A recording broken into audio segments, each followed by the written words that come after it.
Hey everybody, we're live, and we're live waiting for the what is Super Bowl opening day to start. As you'll see, I've got Marjal Jadafar, who is the assistant strength and conditioning coach for the Tampa Bay Buccaneers. That's her podium. So I'm going to start by asking her some questions, and the idea is you can go from podium to podium. So another 4 minutes to start. So we got 4 minutes to make sure we're prepped. All right. This is called the Super Bowl 55 virtual interview platform. That's what this is called.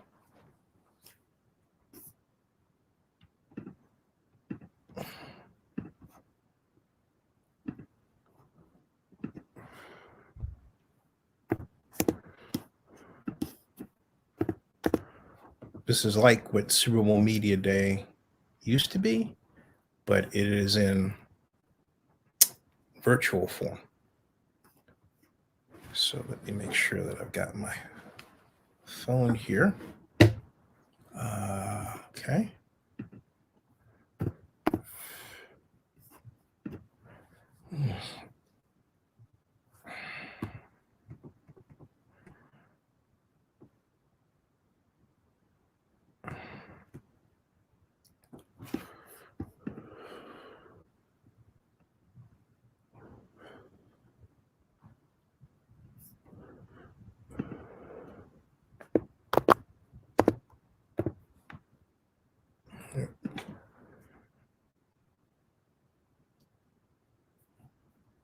We have a Super Bowl opening night starting at 12 p.m.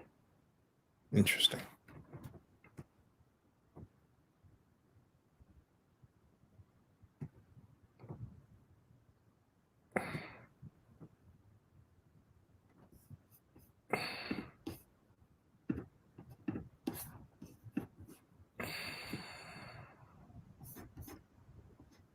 Two minutes.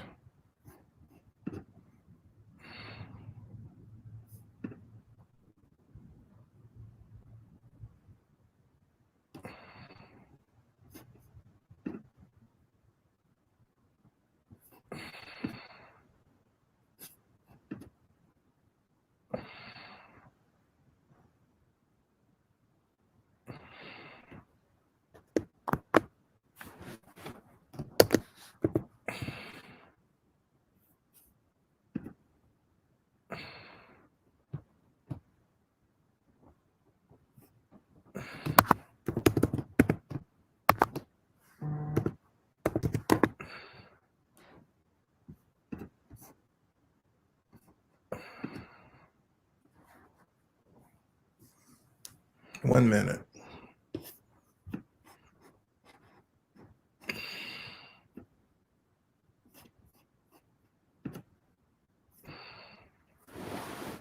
Let me go back here. Let's go back home. This is join now.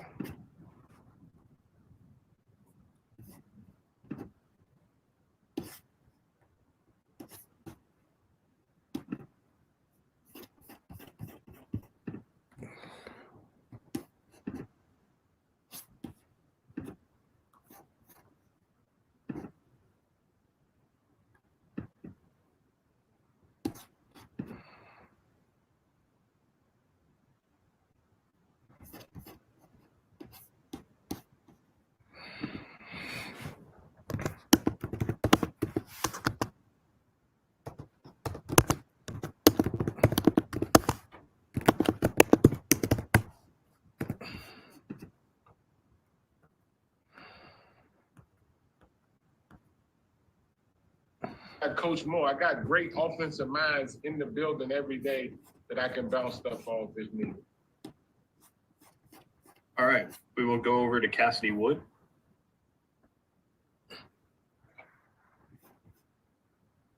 Cassidy? You got me? Yep. All right. Hey, Coach Leftwich. So I'm actually a reporter out here in Charleston, Huntington, West Virginia. And so I'm asking one for our viewers out here, one for the people. Going back a little bit, how did playing at Marshall help build a solid foundation for your NFL career and ultimately leading you here coaching in Super Bowl 55? Well, one of the best things that ever happened to me at Marshall was the time that I went to Marshall. It was really before all the college football started just going really fast and just holding cards up to play and all that, so we had to learn it differently. We had the game was played differently during those times. Even though at Marshall, we was a pass-oriented system and a pass-oriented team, we had to know what all those spots were on defense. We couldn't just go fast. So we had to slow down. I learned a lot of football being there at Marshall, and I also had Chad Pennington there. So I had the guy who they was calling the best quarterback in college football. I had the opportunity to learn from, to learn how to play the position, to learn how to have awareness and understanding of where everyone needs to be and where the defenders going to be. So it was a blessing for me of how we learned football during those times at Marshall. It was old school, one-on-one football that you had to learn and had to understand to even give yourself a chance to have any sort of success. We'll go over to Therese Paylor. Oh. Hey, Byron, how you doing today, man? How you doing? Great. Hey, look, kind of piggybacking on Mike's question, curious, what's it been like working with Tom Brady? He's an accomplished guy that guys go back a ways a little bit. You played it around the same time. Just what's it been like working with Tom on a day-to-day basis as far as formulating the game plan? And also have a quick follow-up for you after their answer. Well, it's exciting really to work with, the guy that they call the best to ever, play his position. Obviously he's very aware. He's a smart football player. He's been in every situation. And I get an opportunity to work with him after he's already done 20 years of this, right? So it's been kind of fun to just learn from him, him to learn from me. What's been the most amazing thing about this whole thing is that the way his approach of it. He came in and he's told me from day one, just coach me, let me know what you want. Obviously, we work together from a game plan standpoint, but he's really a guy that I'm going to go out and execute this play regardless of what you call at a high level. And let's just try to play our best football, execute at a high level. Kind of what I was saying earlier about he learned the game the old school way too. So he's not a young guy that's really just been going fast. He's a guy that's been around a lot of different types of football. We were just talking about like back in the day, if you had 26 attempts and 204 yards, that was a huge day most Sundays. That was a huge day most Sundays when I first got into the league and when he first got into the league, and we just amazed at how much the game has changed in that time. Yeah, I hear you. Have you found that, Tom wants hard coaching, number one, and two, can you kind of give us a little bit of an idea how the game plans come together? Because you got a guy like Brady, I'm sure he'll have some input, but I also know he wants hard coaches. So whatever light you could share there would be great, man. Oh, yeah, he want to be coached hard. He want to be coached. He wants you to let him know when he's not doing the right things. And, that's the easy part for me because you want to help.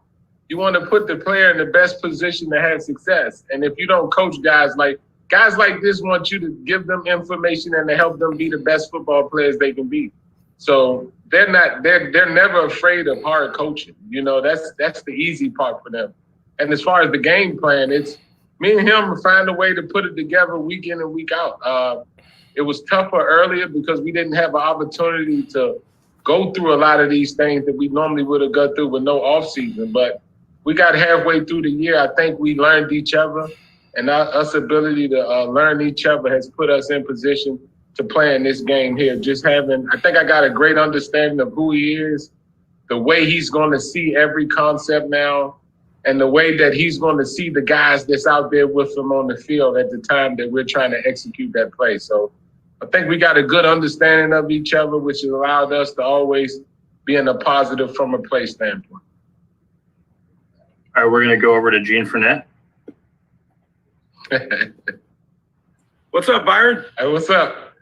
I'm very curious. A couple questions for you. What were you doing between the time you retired from football and before you joined Bruce as an intern in Arizona? Were you just enjoying the leisure of retirement, playing some golf? What were you doing during that 3-4 year period? I was enjoying time being a civilian. I just, it was initially it's fun. It's great, because you've been in the meeting room for, I don't know how many years. You've been in the meeting room. So initially it was great because I played, like you say, I played golf a lot, had a 7:45 tee time every morning. But what happened is the winter would come. The winter would come being in D.C. and it just was no more golf to play. And that's where you kind of got bored. Where did you play at? What golf course? A couple places up there. I don't want to say no names because I said it before and a couple people showed up. But, it's a few places that I play up there that I love to play. I was playing every day. So I was playing every day, Monday through Thursday, just trying to work on my game. I really turned golf into football. I didn't have no structure other than golf. So I went at golf. I approached golf like I would approach the game of football. Got pretty good at it and then decided to get into coaching and understand coaching and playing golf does not go together. What did your handicap get down to? I got down to like a 6. Got down to a 6. I was playing really good golf though, but I'll take that. I'll be a 6. I'll take the 6. I'll take that any day of the week because I can turn that into whatever. Just never know what I can do within the round of golf. All right, we're going to go over to Sarah Walsh. Hey, Byron.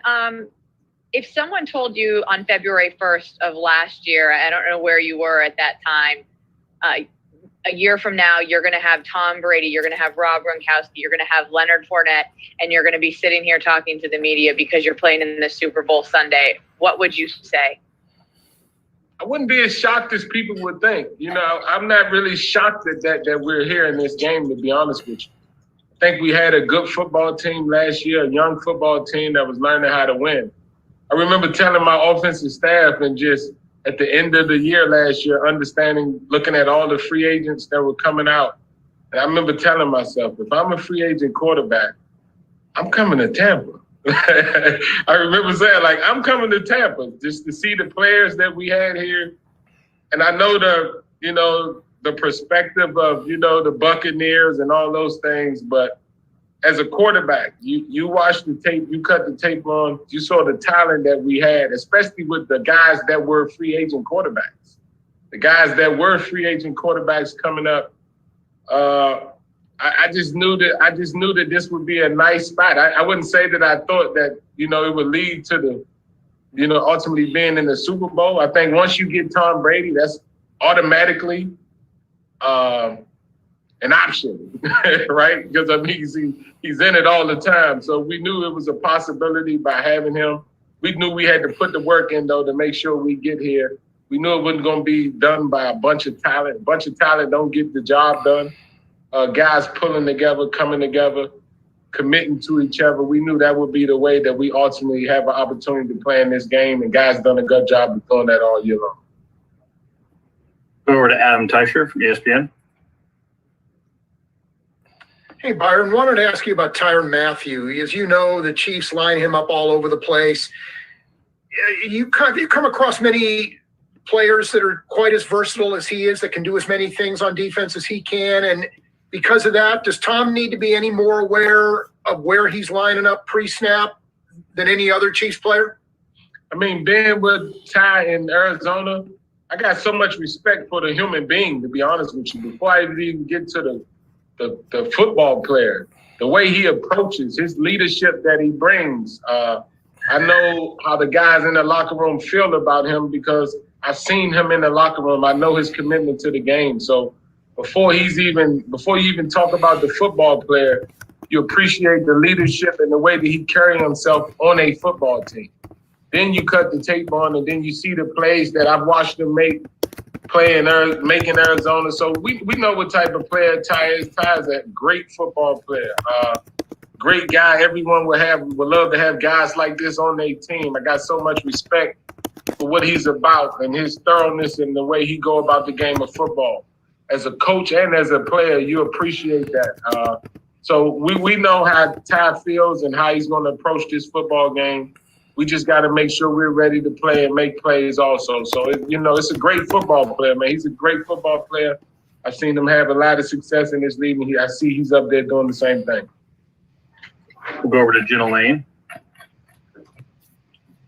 Jenna?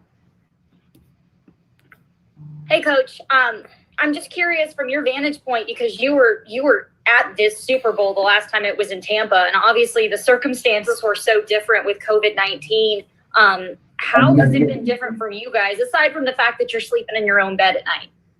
Well, the thing I think about the most, I wish that our guys can have the real experience of what it really is. Having the opportunity to go to 2 Super Bowls, just the experience is a little different this year. Obviously, we're doing it, through video.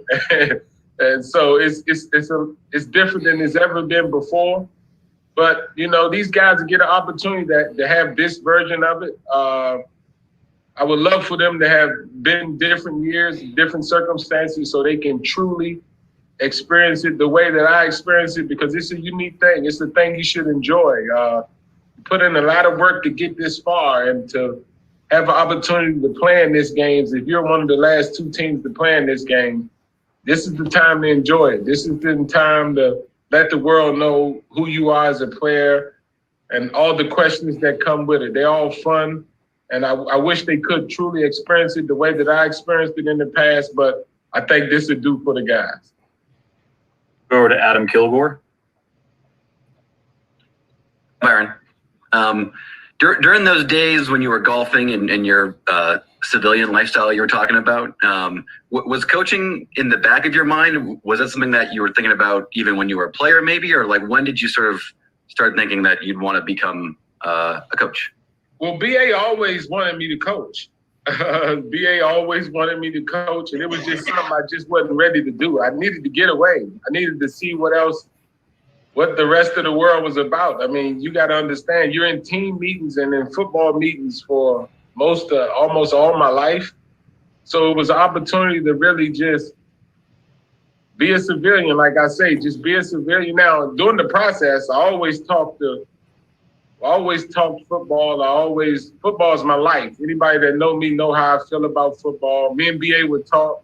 I would tell him what I would see, really through the TV, because I had no understanding of what he was doing from a game planning standpoint. I just knew him, and I could see it through TV. So it was those type of things. I've always continuously talked football, though. Talking to former players, talking to players that were still playing. We're having an opportunity to talk to Ben, watch the Steelers play, and talk to Ben about certain things. So I never really got away from football. I just was not in the meetings. I just had an opportunity to heal up and rest and get your body to feel great. So other than I wasn't really that far away from football, even though I wasn't in meetings and everything, because I still had communication with a bunch of guys that were still in the league. We'll go to Ryan Dunleavy. Hey, Byron, you hear me? Yes. Thanks. What does no risk it, no biscuit mean to you? And how different is that than what other coaches preach? Well, BA has no risk it, no biscuit. I know what it means for him. I know what it means for me. It means the same thing for us. We just do it a little differently. It's really just attack. Put yourself in the best position to play, be aggressive. This is an aggressive league. This league is about scoring. This ain't the same league where you ran the ball and got 2 yards here on first down. This is a different league, and the slogan fits perfect for the way that football is being played now. I mean, to give yourself an opportunity, to give your players the best opportunity to win, put them in position to win. And we just so happen to have players at the skill position that's able to get at people downfield, get at people short, medium, long. We're just trying to get the ball to the open guy and make them defend the whole football field. So that's my interpretation of it. No matter what, empty, like we say, make sure I have nothing left play your best, give all you got, attack, and try to win the football game. We'll go to Rick Stroud.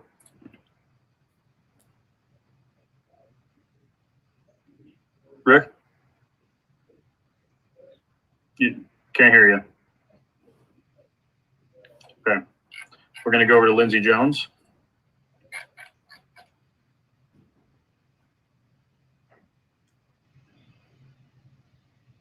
It says I'm muted. Can you hear me?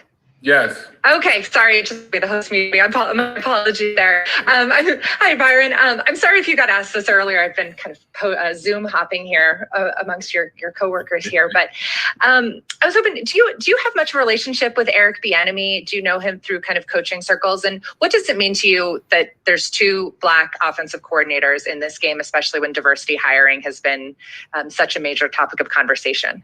Well, obviously, I've been a big, huge football fan all my life. So I've been a huge fan since he was in college. You know what I mean? The world knew who he was. I didn't really meet him until I, was an adult really into coaching. But as a kid growing up watching football, it was hard not to notice him, especially with the college career that he had, his NFL career. So I knew of him.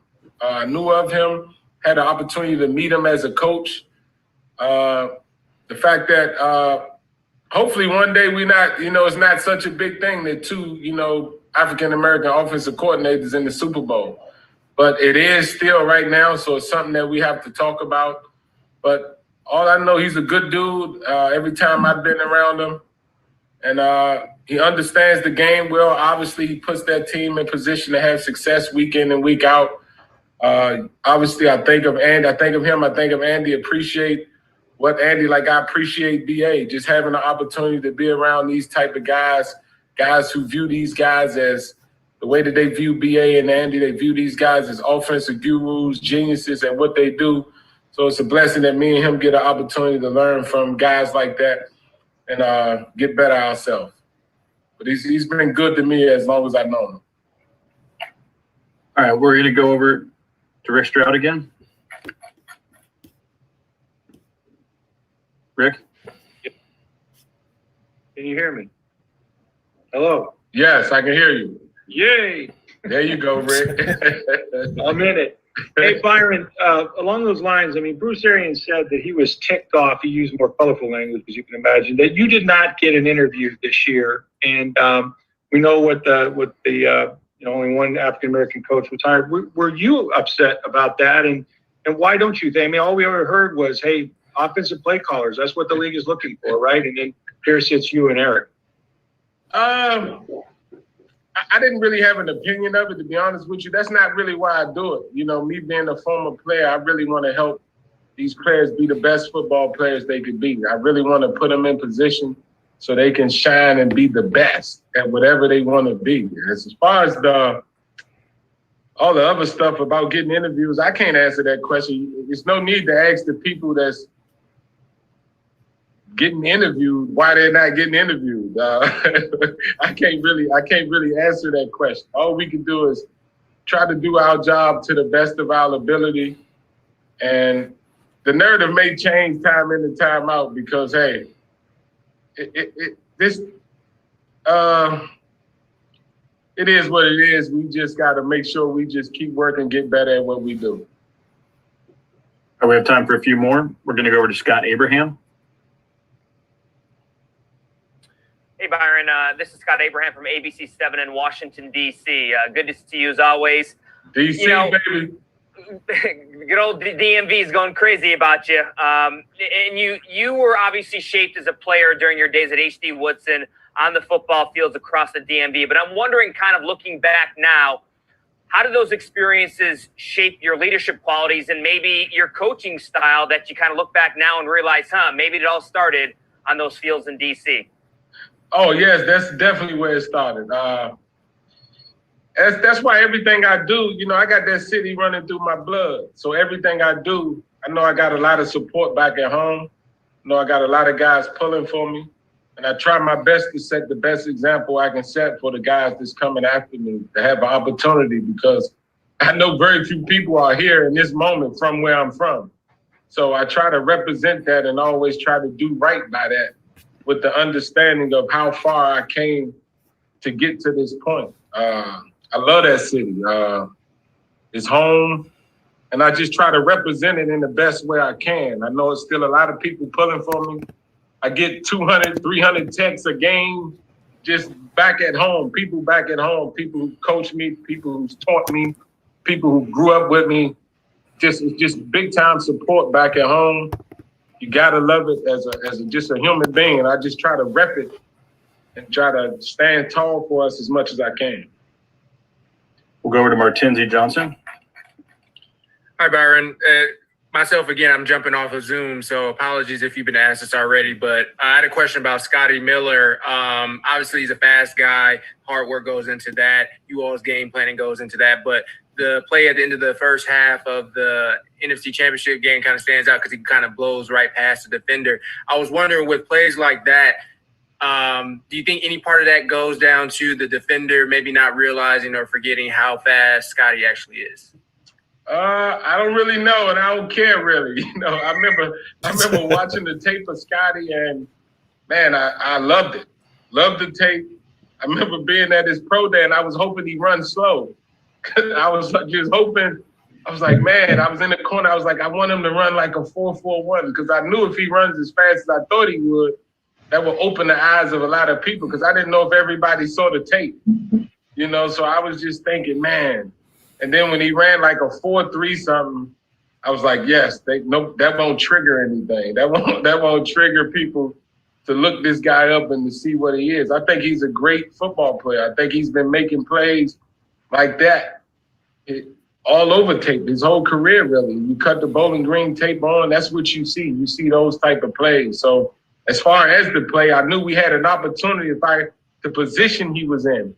The formation we was in, the time in the game that we was in, I knew we had an opportunity.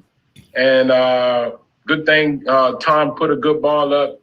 He ran by the guy, and they made a great play right before the half. We'll go over to Drew Lawrence. Hi, Coach. Can you hear me? Yes. Coach, I just wanted to follow up on the coaching cycle question from earlier, and I just wondered, as a player in Jacksonville, when you're coming up, if you could ever imagine being on an NFL team that with a coaching staff that's inclusive and diverse as the one you're currently on. Yeah, I don't know if I've ever been a part of anything like this. Yeah, this is unique. This is different. This is not the norm. This is not the norm of how this league and how the coaching staff looks across the league. It's a blessing that the BA has his view that he has. I just hope no one believes that he's just giving us anything. If you know him, you know he's not giving you anything. You got to earn everything that you pretty much get from him or his view of you. So nobody's been given anything. Everybody's earned this. Obviously, everyone's doing their job. The fact that we're here with the players, putting us in position to have an opportunity to win this football game. So to be in this type of game. So, I mean, it's just, I'm just happy that BA has the view of that he has because hopefully more people are starting to see it, that just it should be about opportunity. It shouldn't really be about skin color. It should be about if you're capable of doing the job or gender. So it's just a blessing to work for some that have that type of perspective on teaching, because that's what we're really talking about. We're really talking about teaching. People make a big deal out of this thing. It's, coaching. We're really teaching. Our job is to really help these men, put them in position to play their best football that they can possibly play. And that's really our job. And that's really consistent teaching, not really coaching. All right, that's all we have time for today. Thanks, Byron. Okay, guys. Thank you. Okay, thanks. Very happy to see Byron this year. Okay, folks, we're going to go to that one, and let's see what they have. Apparently it was a crowded room. It seemed like that. Very happy for, like I said, very happy for Byron Leftwich. Remember him, a member of the Jaguars. Don't forget, he was also a Buccaneers quarterback a very long time ago, 2009. Let's see who else is. Let's go from room to room and see if there's anybody else doing their stuff here. Hold on a second. And I know there are different schedules here. Hold on. How have you been, by the way? I've been doing well. I just got back in my dorm, and yes, there is still the air filter there. Thank God. Okay, let's see if this is.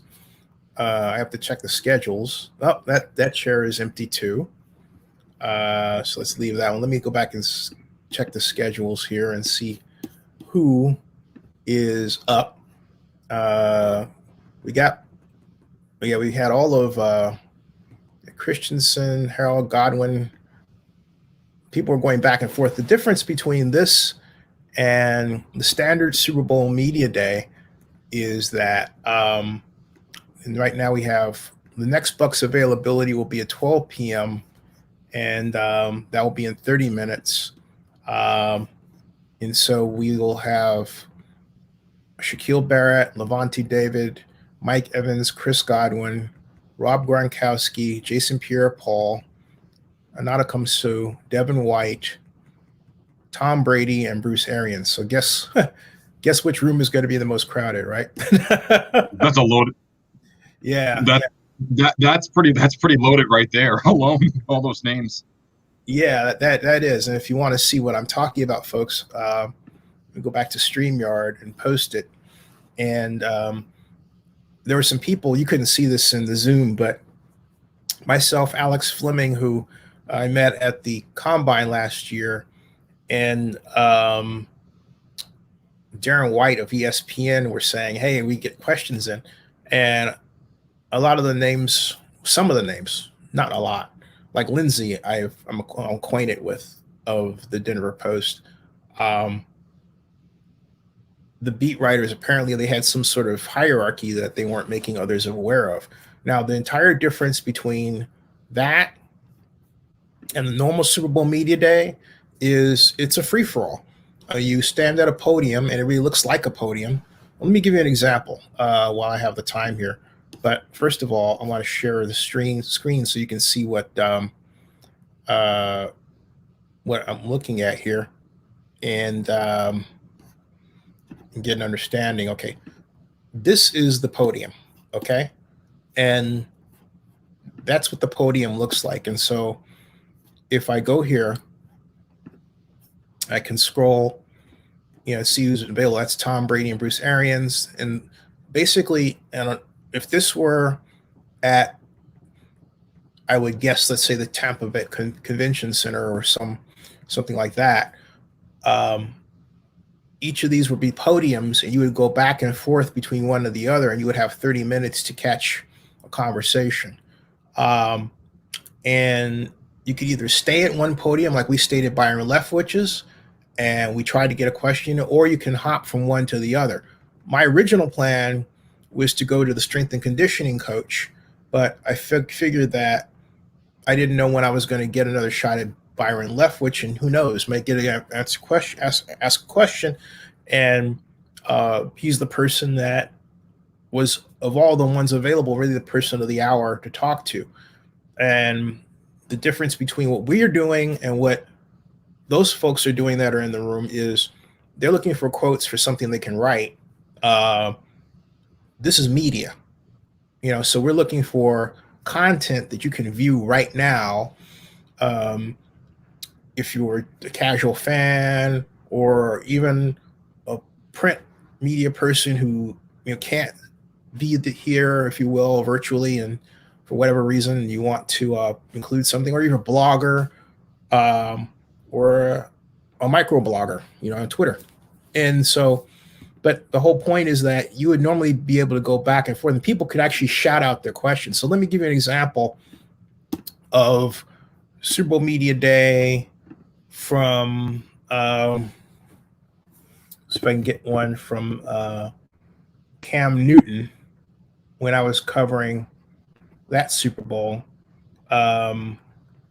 And so, like, the Buccaneers have Todd Bowles. They have their own press conference with Todd Bowles going on now, which maybe we can jump into. Hold on a sec. I didn't see Todd Bowles in the schedule, and maybe they decided to hold him out for some reason. But well, let me go and get Cam Newton, Zinni, 62, and then Super Bowl. And this is from Super Bowl 50. Yeah, here it is. Okay. So I will put that on freeze, and I'll come back to StreamYard here, and I'll put this over and share screen like this. And it should come up as, there it is. See, that's what it looks like, okay? That's what, you see all the crowds of people? So it's kind of like that, but in a virtual setting. And so let's go ahead and run it. Yeah, I just think it's been a limited choice to choose from as far as people that you can label a specific thing to, you know. Yeah, Peyton was asked about you being the face of the league. Hey, Cam, at that note, Peyton said, yes, you got to see. Peyton said you deserve, right there, he said you deserve the MVP award. He's happy that you got it. Your thoughts about Peyton? I don't know. Obviously it's a prestigious award, but I'm not dwelling on that right now mentally. I think my mind is elsewhere, still in the preparation of game week. So that's a tremendous Also, honor. when you were drafted, I was the first person to ask you 2 questions. No, you did. Yes, I was right on video. You trying to take my credit, man? On YouTube, man. It's right there. It's on YouTube. I'm gonna ask you again. How do you feel? Yeah, so anyway, that was me asking the question because when he was drafted, I was the first person to ask him a question. So, so there you are.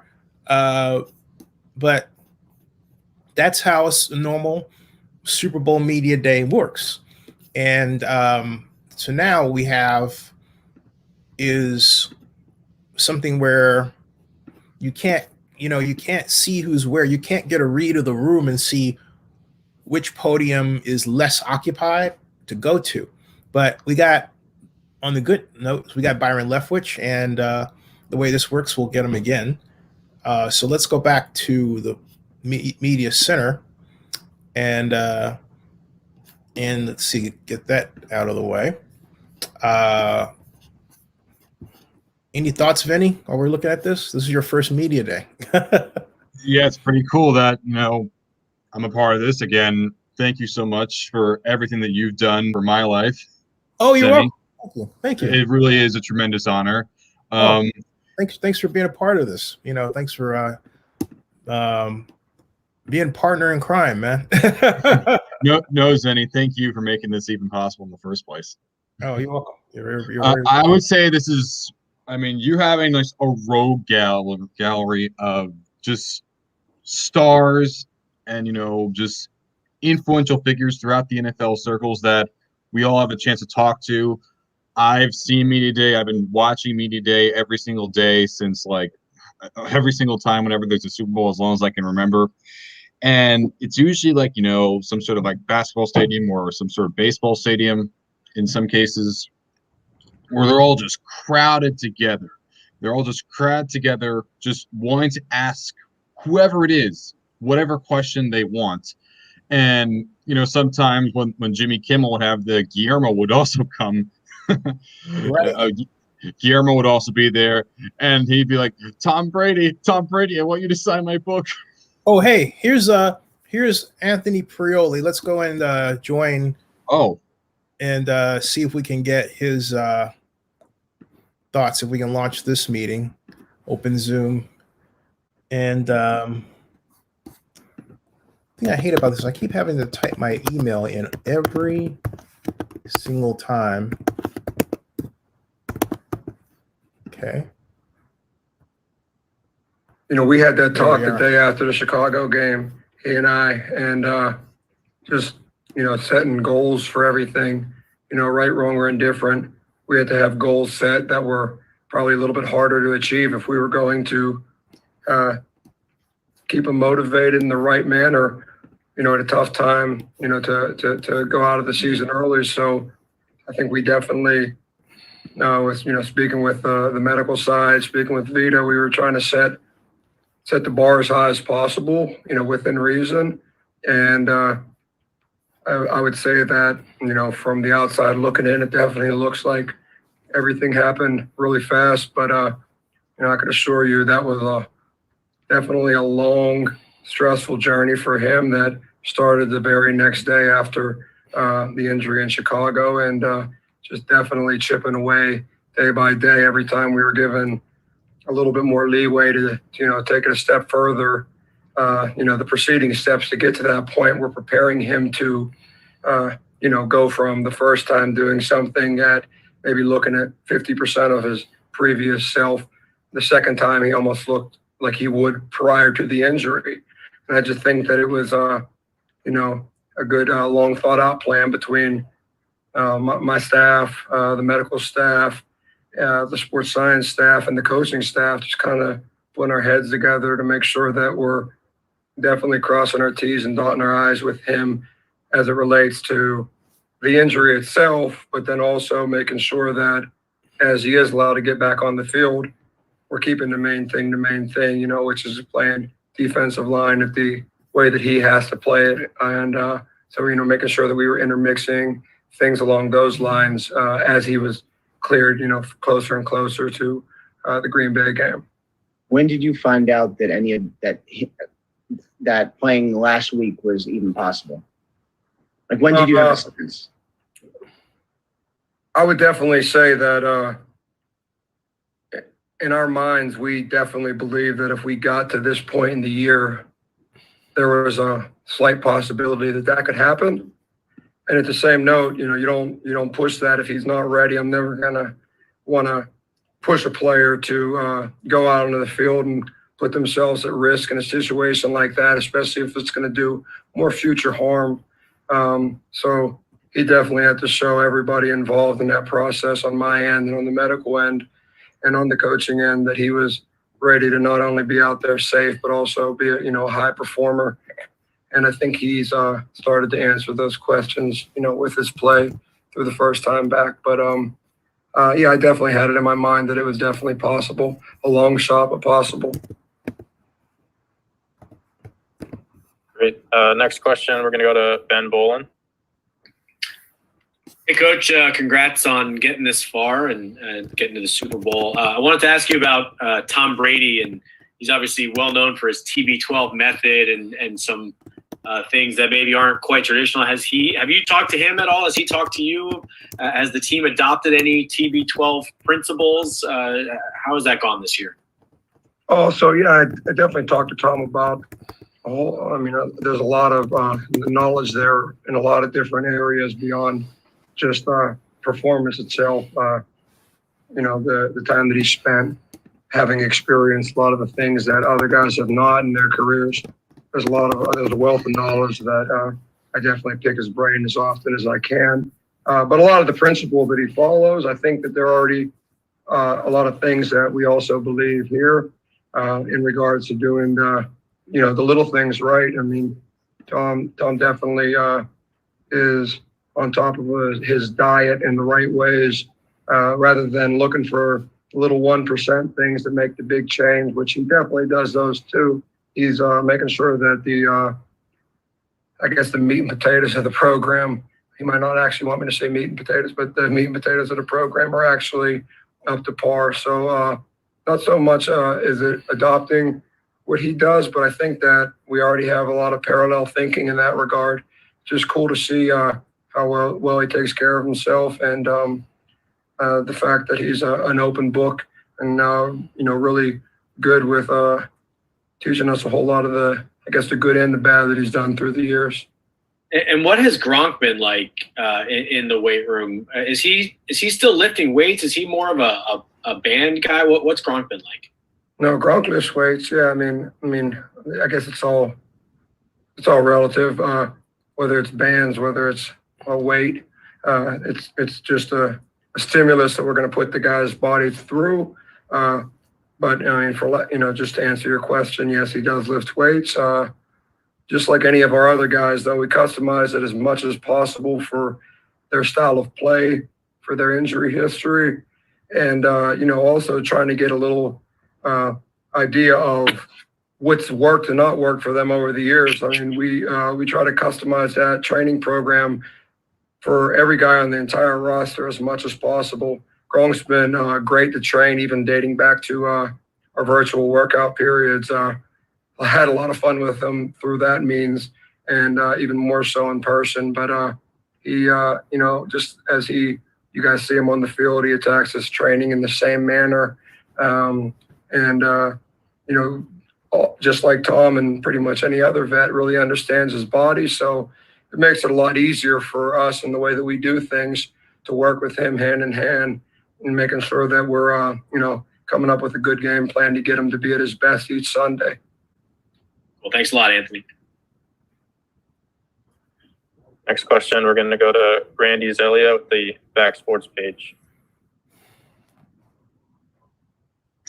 Hey, Anthony, thanks for taking some time with us today. Really appreciate it. Did you guys have to do any adjustments to all the COVID protocols on how you guys were able to adjust the workout plans for everybody? Did COVID make you guys do anything different? And how did the procedures work for you guys this year? Oh, yeah, definitely. Had to change a whole lot of things. That's the question I was going to ask. And, some of the information that was obviously out in the public's eye in regards to spacing of the weight room, in regards to numbers that are allowed to train within the weight room, and numbers that we're actually training outside in an area that we also set up, that we still have set up to this day. So I think that we were very proactive from the outset. Luckily, I think that, when a lot of things really shut things down during the onset of the pandemic, I think our ownership really stepped up big, and rather than, putting a lot of things on hold, just asked. You're joining a new meeting, the defensive line coach.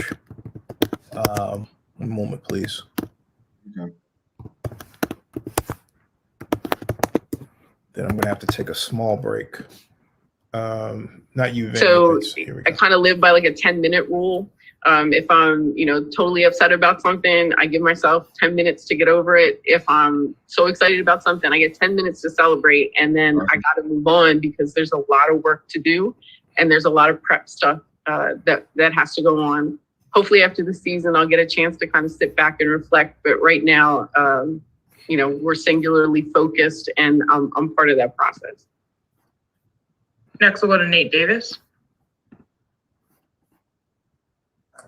Hey, Coach. Thanks for the time. Hey, Nate. I wanted to ask you, we love to ask young players about their welcome to the NFL moment. I didn't know maybe if you had one of those, and if your perspective as a woman altered that. And then kind of secondly, how is it different, and whether you're a woman or not, perspective-wise, working with great players like JPP and Ndamukong Suh, and maybe how is it not different at all, from coaching players at lower levels? Yeah, great questions. So you're talking about welcome to the league, like when they get hit really hard, like those type of welcome to the league rookie kind of things. I didn't have one of those yet, knock on wood. Certainly, I think what I will say is that you don't know what you don't know.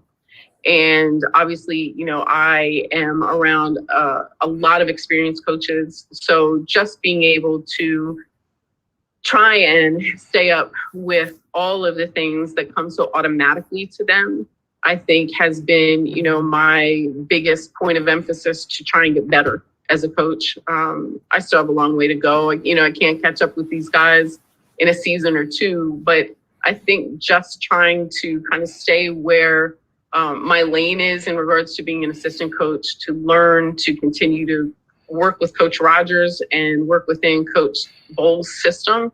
I think that's sort of been my intro to it.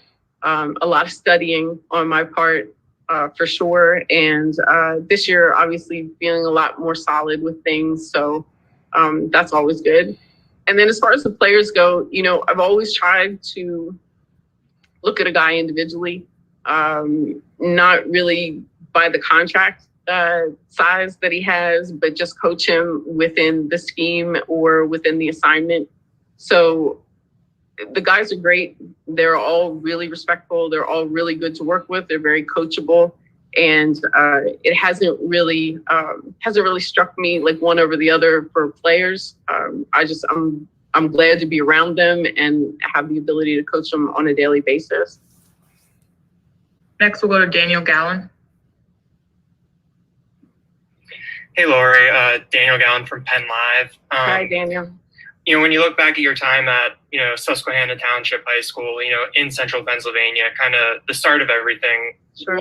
What are some of the lessons from back then or things that you learned that have really, continued to carry on, up to this point in the Super Bowl? Sure. Hard work. No job is, beneath you.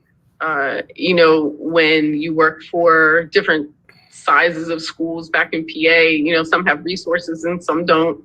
And, I was at Susquehanna for almost 9 seasons, never got paid, never asked to get paid. Did everything that I could to learn there. Did every job that sometimes the guys maybe didn't want to do because I knew that it would help kind of round out my experience as a coach. Did stuff with the youth league. I was on the JV team coaching staff, and then I'd go right to varsity program. And this was all around working 2 jobs and trying to raise my boys. So just kind of like the work ethic behind it, seeing what all was going to be needed. And even then, still taking that amplified times 10 to be here. I think it was just a good foundation to this progression, of my career. Next, we'll go to Grace Remington. Hi, Coach Lowe. I have 2 questions. First, I remember I first saw you in Birmingham, and it's been a crazy 2 years going from that. Now you're full-time assistant position coach. Now you're in the Super Bowl. Have you had time, or do you even want to take a step back to reflect on it? And then second, I don't know how much you got to see Vita Vea during his rehab process, but you're out there with him in practice. And I was wondering if you could speak to just how remarkable that recovery is in 15 weeks. Yeah, I mean, from a taking it in standpoint, not yet. After next week, hopefully I'll have some time to sit back and reflect on it. But I think that, again, we're so singularly focused all the time on the game plan and just, the next game and being prepared for it. And we've tried to keep really as normal as we can all of last week with the game prep and our meetings and, being with the guys. And then, this week we'll try and hold it to that same type of schedule. So not yet, hopefully at some point. And yeah, I mean, Vita's incredible. He's an incredible athlete. We're so glad that he's back. But I know he's worked so hard to get through that injury. And obviously, we're looking forward to see, the addition of putting him back in now that he's even a couple more weeks healthier for the big game. Next, we'll go to Luke Easterling. Hey, Coach, how you doing? Hi, Luke. How are you? I'm doing well. You mentioned earlier about, working with players as it relates to the scheme or an assignment. I remember talking to Will Golston earlier this year and just talking about how much fun he was having in this defense. Mm-hmm. What's it like to be able to coach in Coach Bowles' scheme and the versatility and all the different things that this defense can throw at it? As a coach, what's it like to be able to coach to that scheme? It's like how many toys can you put in your toy box? Kind of attack on an offense. No, I think that Coach Bowles is amazing. The way that he can scheme an offense and we can bring pressure the way that we do and incorporate so many different players in those packages has been incredible to watch and to learn from. And the fundamentals, obviously, with Coach Rogers and how he builds the players' football IQs up has allowed them to play even smarter and faster. So it's a phenomenal process to watch and even better process to be a part of. Next, we'll go back to Hannah Wilkes. Hi, Lori. It's great to speak. Hey, folks, I left that one because I've just got to check on something real quick. I'll be right back, okay? I'll be right here. Don't worry. Okay, I'll be right back.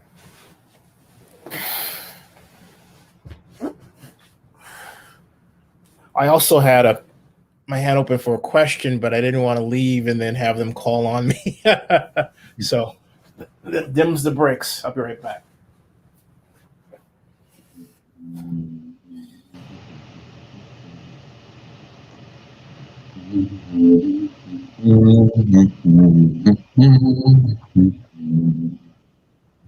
Hey, Vinny, talk about your prediction for the game.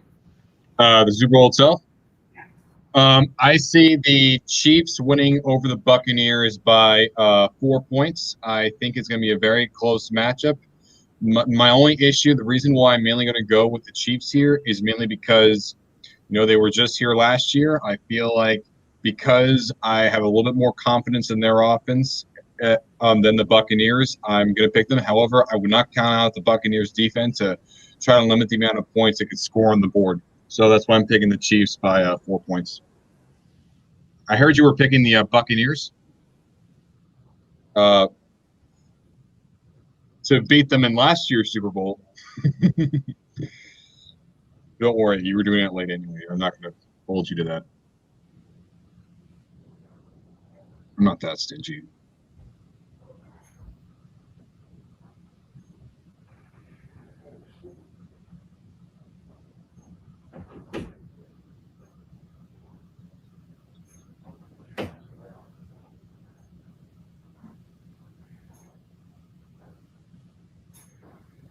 It's a good thing that we're doing it here because over in New York, it's snowing like cats and dogs.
I'm just section.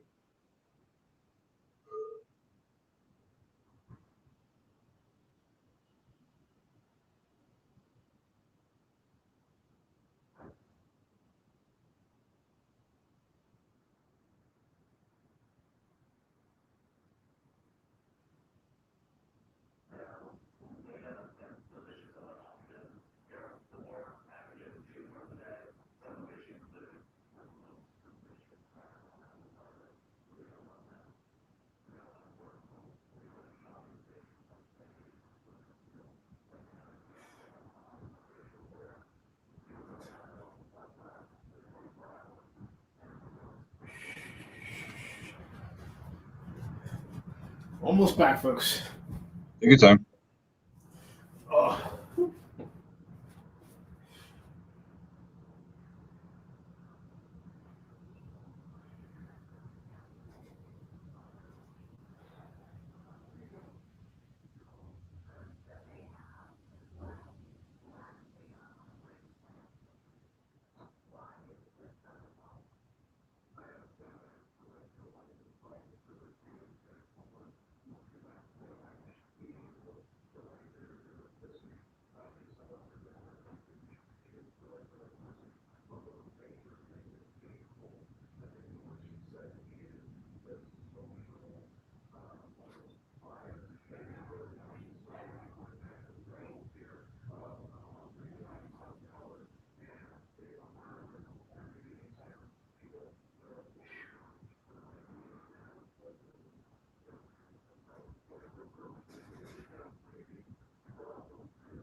Got a breath there, Zenny? Here. Yes. Send it out of breath. Yeah, I was rushing around doing stuff, this and that stuff. Okay, so let's see what we've got here. We'll go to the podium, go to previous. Let's see, Larry Foote. It says join now. They're about to end. So Keith Armstrong. So let's go back and see who's live. Buccaneers media availability. Let's see here. Aha. All the podiums are open now. So let's go to Tom Brady. Why not? We're here. Can't hurt. Can't hurt. Huh? Can't hurt. Is he what? I said it can't hurt. Oh, yep. No, can't too. You're right about that. Go to the big cheese first. For sure. Oh, he's not here yet. But let's just stick around until he comes on in. How's that sound? We'll raise our hand. There's that. And then I'll center this because in any minute now, he's going to walk on in and have a seat. So, there.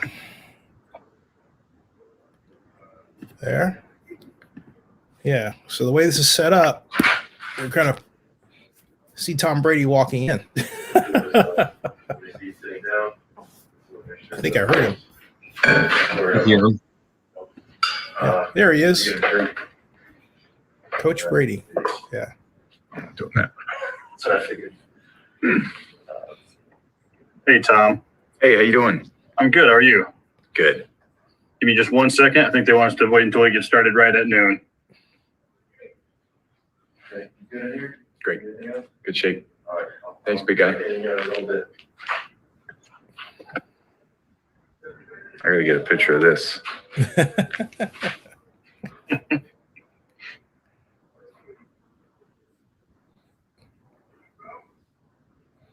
Taking a picture of all the what's it coming from their side of it? I mean, we can see from our side, but I wonder what it's like on their side. Like, go ahead and get started. Hold on a second. We're gonna lead off with Therese Paler. Oh, I know Therese. Okay. Hey, Tom, how you doing today? Hey, how you doing? Great, man. Hey, look, I was just curious. I talked a little bit to Byron Leftwich earlier about what your relationship was like, how you guys worked together to build the offense. I was just hoping you could kind of elaborate on, especially with the way the offense has looked the last month and a half, like how did you guys work together, maybe around the bye week, to really craft an offense that really plays on some of your skills, including the play action? Yeah, I think Byron's done an incredible job, and he's a great guy. We have a great relationship. I've known him for a long time. We're about the same age, and played against him Always had a lot of respect for him. And then now that we're working together, it's been great. He's got a great work ethic, great football IQ, and it's just been a growing process for both of us and growing together. And when you work together for a long period of time, you start, we begin to see the game very similar. When he's watching film, he thinks, oh, this is what Tom would like, and vice versa. So it's taken some time to get there because we didn't have, obviously, a lot of the things that we normally have with football. And over the last, couple months, we certainly execute a little bit better. And that's a credit to all the coaches, all the players who are really hard to get us to the point we're at in this season, which is 6 days to go and 1 game left. And it's for everything. So I'm excited to see what we can come up with for Sunday. We'll go to Dan Pompey. How come I don't get to see them at all? Why do I just get to see me? What's up with that, Chris? Hey, Tom. As you know, you and Michael Jordan both have 6 championships. What do you think of Michael and the possibility of having 1 more championship than he has? Well, Michael's one of my sports idols, so I think he's pretty incredible. And I think for me, it's about being a part of a lot of great teams. And to have the opportunity to play in this game means a lot to me. It's a lot of commitment sacrificed by a lot of guys. And obviously, we're 1 game away from the ultimate goal in this sport. And I've been a part of that ultimate goal 6 other times. So they're all different. They've all meant something a little bit different to me. They've all been very unique in their own way.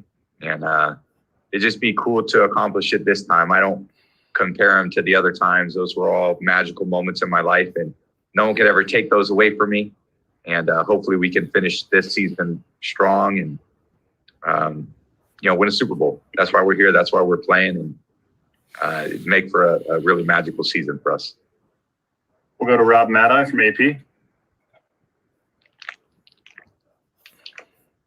Hey, Tom, to be able to do what you've done requires obviously a ton of discipline and sacrifice. We know about the talent. I know family's important to you. Why don't we but what just are jump some of the around, toughest because sacrifices his room is that you crowded, had to as you make can along imagine. the way So let's to go keep see what doing Chris this Godwin is at such a high doing. level? What do you think, How much Benny? longer do you think you I'd could say why not? I mean, it's going to be a long time before we even have a chance to get a question answered because it is Tom Brady after all. So why not give it to Chris Godwin? Why not give him some love? It's a career, but it's really become it's part of my daily life because a lot of the decisions I make I'm always thinking about how does this impact my football? How does it impact, my off-season training? Okay. Let's look at Chris some love. He's always a very fun player to watch. He was pretty special last year, and yeah, I'm sure he doesn't mind giving away I'm sure he didn't mind giving away his number to Brady. I mean, just seeing that, like watching the kind of the gears work. There have been situations where he's talking about plays that they ran 7 years ago in New England, or that even if they only ran at one time, he still remembers all of those plays and how effective they were versus certain defenses, and he's able to kind of recall that and relay that information to us. So like that's been really cool to see. But also just like watching him in game. Like there's times like where he's changing things at the huddle, at the line of scrimmage, or he's coming out and he sees something specific, and he's like, "Hey, Mike, like, and he changed the route," or "Hey, Gronk, like, run a go here, or run X, Y, or Z." So just watching him kind of operate at the line of scrimmage and then seeing those plays then work, it's like, man, like clearly this guy knows exactly what he's doing. So like I'm gonna roll with that. Like whatever he's telling me to do, I'm gonna do it because I trust the fact that he knows what he's doing and that we're gonna be successful by doing that. Good stuff. Thank you. The next question we will go with Ben Spiegel with the New York Times. Hi, Chris. I was wondering why the downfield passing element is so important in Bruce's offense and how that has come to complement Tom this season. I mean, I think, a vertical passing game is important, for any team.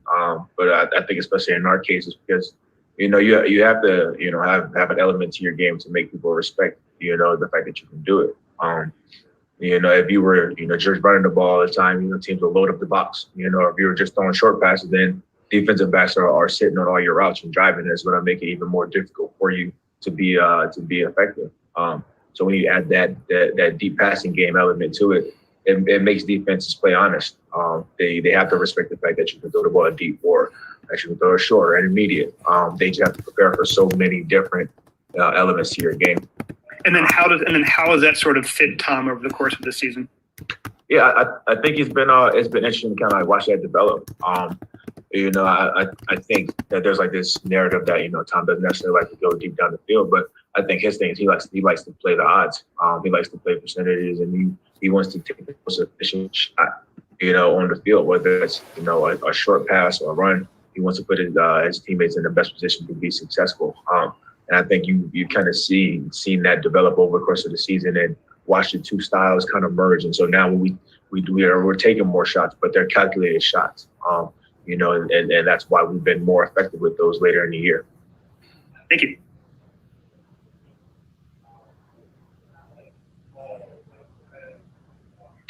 The next question, we will go with Jason Alex Fleming with Florida Sun. How you doing, Mr. Godwin? I'm good. How about yourself? I am great. Happy to be talking to you. Last year under Jameis Winston, you and Mike Evans had 2,490 yards receiving and 19 touchdowns between you. This year under Tom Brady, the production is less, but you're in the Super Bowl. Is there a better wide receiver core than you and Mike Evans currently in the NFL? I don't think so. I think that, what we did last year was specific for the situation that we were in. The games that we were kind of in called for us to be, to be throwing the ball a little bit more. And I think now we've had more leads and we've had more victories. And like you said, we're in a Super Bowl now. And I think if you ask any receiver, I think they're like, would you prefer production or would you prefer playing for a Super Bowl? I think the majority of them would say playing for a Super Bowl. Like, that's what's important. We're all in this game to win. I know for myself and Mike, we'd much rather take the Super Bowl over the production any day. So we've been pretty thrilled, man. Would you consider yourself the dynamic duo, or would that be too much? No, I would consider us a dynamic duo. I think we've been putting that on tape, the last couple of years. And obviously, Mike is a beast, and he set an NFL record this year. And then, like for myself, being a younger guy and still ascending, I like where I'm going, and I like the experience that I'm gaining, and I'm confident in my ability as well. Thank you. The next question will go with James Wilson with Sky Sports.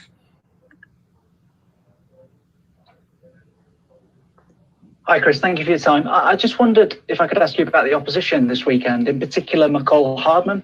What do you think his strengths are? I think the first thing that comes to mind is, is his speed. They have a ton of guys over there with elite speed, and he's definitely one of those guys. I think you pair that with, just his ball carrier vision, especially in the return game. It's really, really impressive. I'm pretty sure he's a Pro Bowl returner last year. And especially like as a rookie, that's not easy to do. So, he has a ton of talent, and I would only expect him to continue to ascend in this league.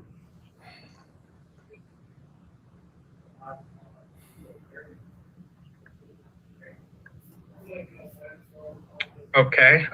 Next question, we will go with Martin Frank with Delaware News Journal. Hi, Chris. Congratulations on making it to the Super Bowl. I wanted to ask you, you obviously come from Delaware. It's not like a big hot spot for NFL talent or anything like that. How do you think, like, growing up there, like going to Middletown High and kind of help prepare you? Obviously in the NFC Championship game, you caught that pass over Darnell Savage, and just if you can kind of describe what the competition was like growing up in Delaware and your relationship with your parents and kind of how they helped mold you into the player you are. Yeah, man. Like you said, there's not many of us from Delaware in the league. So I really take pride in that, though. I take pride in being, one of the few guys that was able to make it. But I also take a lot of pride in all the other guys as well. Just because it's not easy, there's not many teams or colleges running in Delaware to find talent. But I think, what you find is that there's a bunch of gems there, so we're starting to kind of change the tide a little bit, and teams are starting to go looking, for some gems there. But the competition level, you have a couple guys that are really good, but for the most part, you're typically the better players in the state. But I think just the way my parents raised me, just always work hard and to go out and earn everything that I get. Really prepared me for this opportunity. Every level that I've been at, I've kind of started and then began to ascend relatively quickly, up the depth chart and then onto the field. And having to kind of work for all of that, like I said, has just really prepared me for this moment. I've never expected anything to be handed to me easy. So when I got to the NFL, my mentality was just to work and just continue to work and play my role and whatever role that is. And as the years have kind of gone on, that role has increased. And I've been fortunate enough to be put in this position to be able to play a big role for a team that's playing for the Super Bowl now. And that's such a blessing, man. I think the biggest thing for me is, just letting the kids know, from Delaware, that, even if you're from a small state like we are, you can do whatever you put your mind to, whatever, if you dream of playing in the NFL or, any professional league, that dream isn't far out of reach. You just got to continue to work hard. Thanks.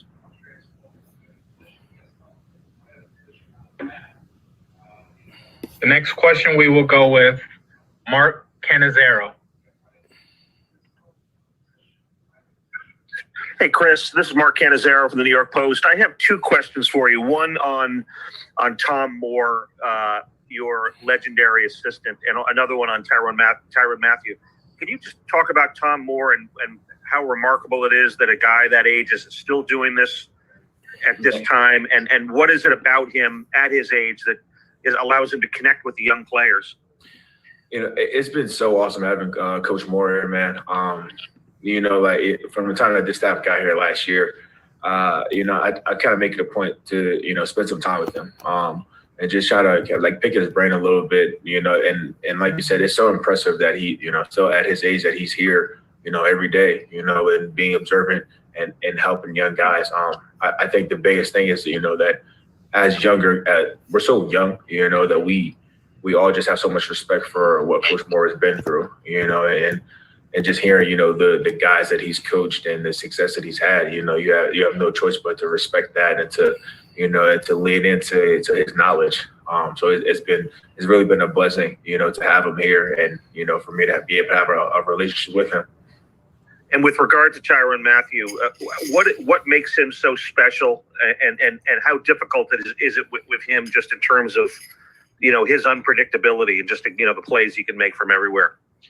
Yeah, man, he's such an instinctual player, man.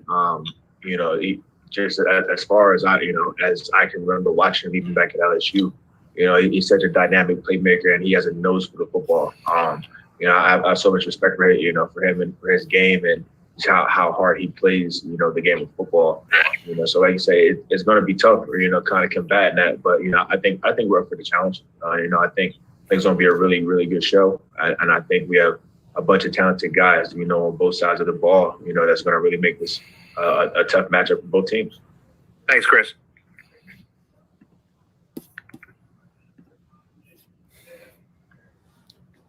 The next question we will go with Ben Sultan. Hey, Chris, Ben from Sports on Prime Video. I have to give you a fun one today for Super Bowl week. So if you had to choose your football superpower, what would you say it was? And how about some of your teammates? Football superpower. I think if I had a football superpower, I think I don't know, man. I kind of be like the Spider-Man of football. Got some little webs in your hands or something. Like no matter where the ball is, I don't care if you overthrow about 50 yards. I'm gonna come down with it. I feel like that'll be a very elite superpower to have. And I'm sorry, what was the other part of the question? If you had to pick them for some of your teammates too, maybe like sticky hands, fast speed, something like that. I give my boy Tom some elite speed. make him out there like the Flash. I think that'll just add to his repertoire. I think Mike would be kind of like the Hulk and just like smashing everybody.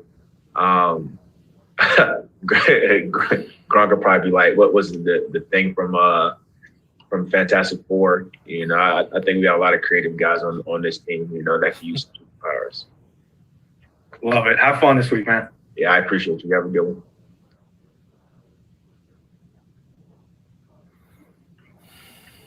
Next question will go with Vinny Abraham. Hey, Mr. Godwin, pleasure to meet you. How are you? Let me try to unmute that real quick. Mr. Godwin, Zinni Abraham, Zinni62 Media. How are you? I'm great. How about yourself? Excellent. What's the difference between catching a football from Jameis Winston as you did last year and Tom Brady this year? I don't know, like if there's, a difference in like obviously excellent catching the ball. I think that just like their playing styles are different. And I think James a little more of a gunslinger. Tom's a little bit more, I guess, conservative, like with the pass like that he throws. I think both have their benefits. I think last year, me and Mike had a ton of yards. With Jameis, slinging it, and that was a lot of fun. And this year, our production is down a bit, but we're in the Super Bowl now. So I think there's fun in both of them. But I got love for both quarterbacks. Follow up, if I may.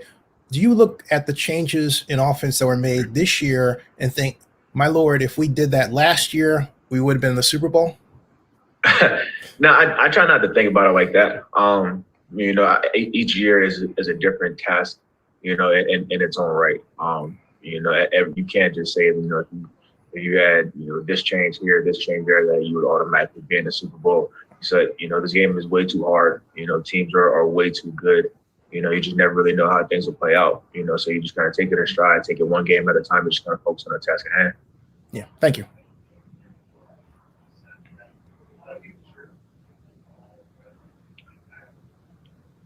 Next question, we will go with Robert Mays with The Athletic. Hey, Chris, how are you? I'm good. How about yourself, man? Good. So Anthony told me that he sent you a message like halfway through last season when you were leading the league in receiving. And he's kind of like, this is really cool. And it was just kind of a moment where he like made you step back. When did you kind of have an understanding going into last year that the way that your role was going to grow and what the offense was going to look like, that version of yourself was going to be possible? That's a good question. I think, with last season, I think I felt fortunate to be able to step into a bigger role. I had never played in the slot before, so I think that was a little bit of a question for me in terms of like just having a better feel for how to maneuver within, as a slot receiver. But I always have a ton of confidence in myself and in my ability to make things shake no matter what. But I feel like it was around the time that me and him kind of talked about it that I really took a step back and thought about it, just what was happening, because I'm very much a person that I just kind of keep my head down and just work, and I don't really focus on the things that I've done or the numbers until after the fact, just because I feel like sometimes it takes away from the task at hand. But when I did it, man, I was like he said, it was really, really cool to kind of realize it, because it doesn't happen often, as a young guy in his third year, being all pro and being top 3 in receiving and in all the major receiving categories. I'm like, man, that's such a blessing. Those are things like that I dreamed about as a kid, just being in the NFL and making those types of plays and putting up those types of numbers. But it's even cooler now because, this was the biggest dream that I had when I was a kid, was playing in the Super Bowl, getting this opportunity. Hey, Vinny. And to kind of I'm going to see if we can get in the Mike Evans room. Dreams back to back. Yeah, we got a question here. I don't think we're going to get another question. So I say why not give to Mike Evans? We got 2. So it's funny that you say the transition of the slot I love both their questions personally. And inserting into C gap on run plays. It seems like you enjoy that. So what would you say was the biggest element of playing there that took some time for you to get used to? Really, I think the biggest adjustment was just understanding just like where guys are going to be coming from. Like when you're playing outside, like it's, you have the cornerback that's ahead of you, and then you have the safety that's deep, and the linebacker. Those are like your three guys like that are closest to you. But when you're in a slot, there's guys buzzing Okay, past so you in folks, both we're going to leave that directions. meeting, There's and we're going to safeties, there's switch corners, over there's there. So we're leaving that one, and we're going to go over to see if Mr. Evans is available, or at least see what his comments are, because we're getting a multimedia deal here, if you will. What do you think so far, Vinny? Enjoying it so far. I think so. I've liked the questions that the other people have asked besides, you. I've also noticed that I'm just curious, what time's the Chiefs? Stallone from Stallone Sports. Well, it's Mike Evans. Hey, Mike. First off, just want to say congratulations on all your success, not only on the field, man, but the amazing work you've done through your foundation. I actually had the chance to work with the Bucs during the 2017 Hard Knocks season on the social media side. So when you launched your family foundation, I remember covering some of those events and seeing the growth you've had there, man. So congrats on that, first off. I appreciate it. Yeah, of course, man. So just wanted to jump in as you prepare for the biggest game of your career thus far. When you reflect back on your journey, this season you had a career high in touchdown receptions with 13. But can you take us back to your high school days during your senior season where you caught your first touchdown pass and kind of provide that breakdown of that play and moment? Definitely. We were playing Houston Wheatley. It was my senior year. I didn't play football in high school prior. I played a little bit in ninth grade, but 10th, 11th grade I didn't play. First game on varsity, playing against Houston Wheatley. I run it's a post corner, it was in the red zone, and the quarterback did a great job, Rodney Altmore. Shout out to my high school quarterback and good friend. He threw me my first high school touchdown pass. I kind of bobbled it a little bit, and then I ended up making the catch. Xavier Howard was actually on that team. I didn't score on him on that play, but I knew he was a good player back then. But I remember that it was we played against Houston Wheatley, Xavier Howard, and I scored my first touchdown on it was like a post curl, I guess it was. Next up, we'll go back to Steve Isbitz with Joe Bucks fan. Good question. Made me think a little bit. Hey, Mike, can you reflect back on two things? One, kind of how hard it was for you to play 16 games through those injuries early this year, maybe that journey, and also what it means to you that the offense and the coaches really worked to make sure you got that 1,000 yards late in the season.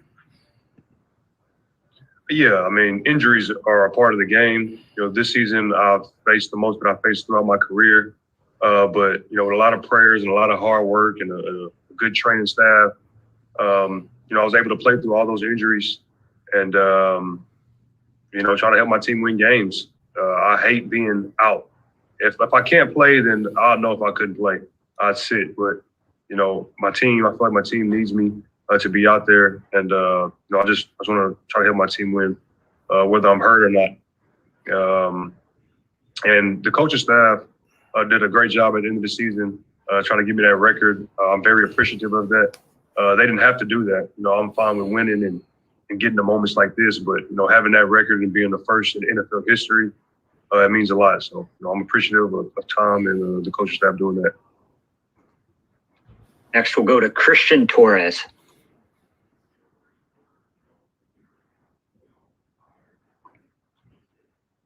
Hello, my name is Christian Torres from Argentina NFL and No Huddle. What is the sensation that be a part of the Super Bowl? Is different in the training or it's exactly equal? You said, is it sensational? What's the sensation of making it to the Super Bowl? Yes. Is that your question, sir? What is the sensation of playing the Super Bowl? And what is the training? Is similar of any play, any game, or extraordinary? Man, we're so excited. It's the biggest game that you could be a part of. And, I'm just happy to be in this position. Our team is happy. And we're going to give our best efforts to put on a great show and try to get the job done come Sunday. Does that answer your question, sir? The training's the same as well. I think you asked that. Next up, we'll go to Jonathan Adams with Heavy.com.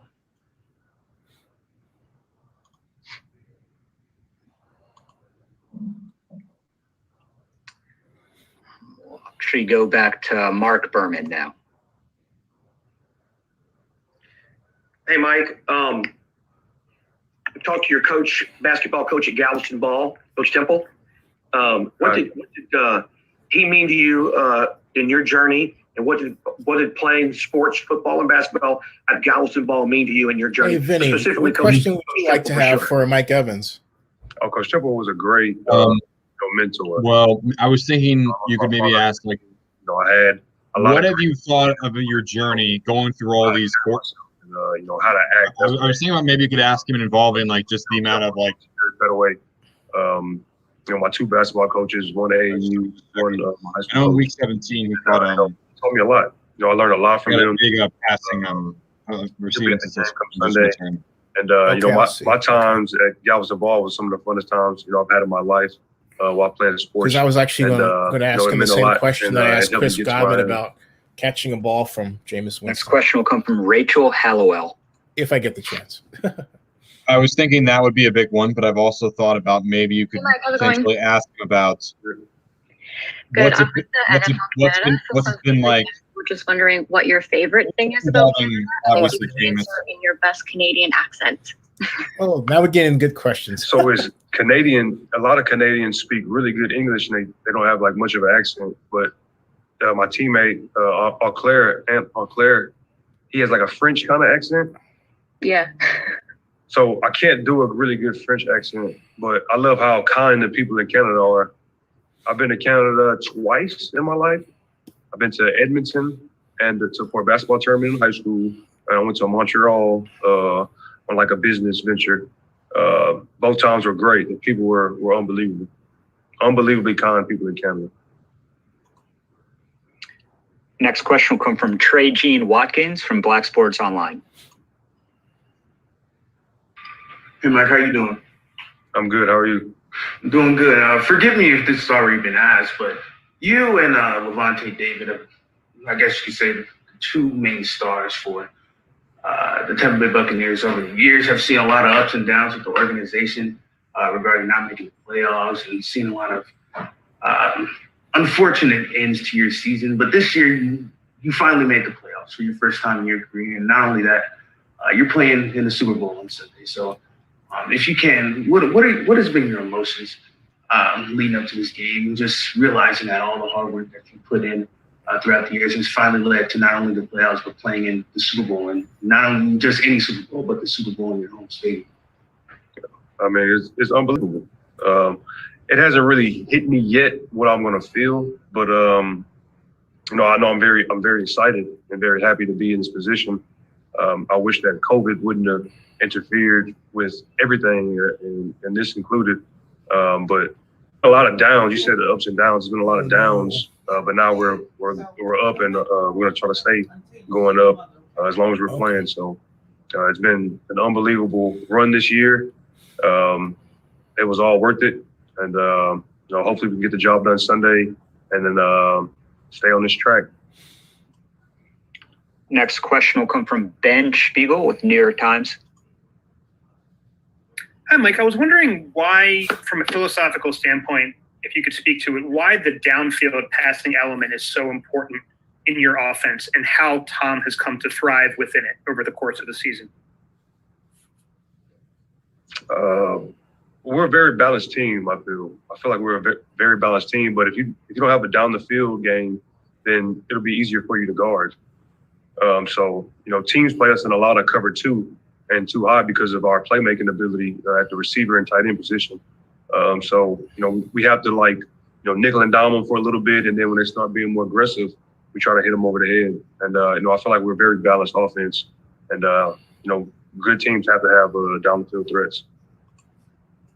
Next up, we'll go to Zenny Abraham. You can ask the same question. Zenny. Mr. Abraham? Mr. Evans? Yes. Oh, Mr. Evans? Mr. Yes, Evans? sir. Yeah, Zenny Abraham, Zenny 62 Media. Pleasure to meet you. I'm going to ask Nice you the to same meet you as well. question I asked Mr. Godwin. What's the difference between catching a pass from Jameis Winston versus Tom Brady in terms of styles, What's Chris say? Chris said that there wasn't much of a difference. He said that Jameis was a gunslinger, Tom more balanced. But I was thinking more like, for example, the spin on the ball, that sort of thing. You know.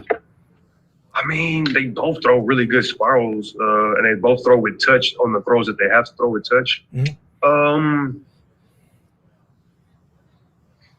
It's very similar. Like all quarterbacks, most quarterbacks throw very similar. Yeah. Mike Glennon, one of my older quarterbacks, I can tell the difference when he throws the ball, but most of the other quarterbacks, they throw it pretty much the same. Like Mike Glennon threw it super hard, like his thumbs are about to break.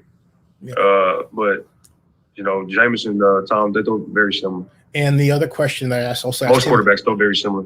If they can throw, they're good NFL quarterbacks. Was next up, we'll go to Roderick Curitan. Hey, Mike, Roger from Play One Podcast. So with 7 straight 1,000-yard seasons to start your career, do you consider yourself to be one of the top 5 best receivers in the league right now? Yeah, definitely. I definitely think I'm, a top 5 receiver in this league. There's so many great receivers. You could choose between any style, big, smaller. Like, there's so many great receivers in this game, but I definitely think as far as talent and accomplishments, I'm in the top 5 discussion right now, trying to go be the number 1 guy. Amazing. Next up, we'll go to Harold Kuntz, Fox 4 WDAF. Hey, Mike. Oh, by the way, for the moderator, it's Kuntz, just FYI. But, Mike, when you look at this Chiefs secondary, especially a guy like L'Jarius Sneed coming back and Tyrann Mathieu back there, just your overall impressions on what they are, what they've accomplished and how you feel you guys match up against them. I feel like we match up well. Last time we played them, they started off fast on us. They have a really aggressive style on defense, long corners, really smart safeties, good D-line. But I feel like we match up good. I feel like we were just getting rolled in the second half in week 12 when we played them. I think it was week 12. I feel like we were starting to get a groove going. I hope that momentum from the end of that game can carry over to this game. Next up is Anthony Amy from Black News Channel. Hey, Vinny, you want to go see if we can get in the garage? Congratulations on making it to the big game. Oh, why not? That should be fun. Just asked your teammate Ndamukong Suh about folks, one moment, just the dynamic of the coaching cycle and how much. Go there. And, by the way, you might wonder the difference. The pause between when my name is called and when I act it is the prompt comes up and then you have to hit unmute. And so sometimes the letters get in the way of the button.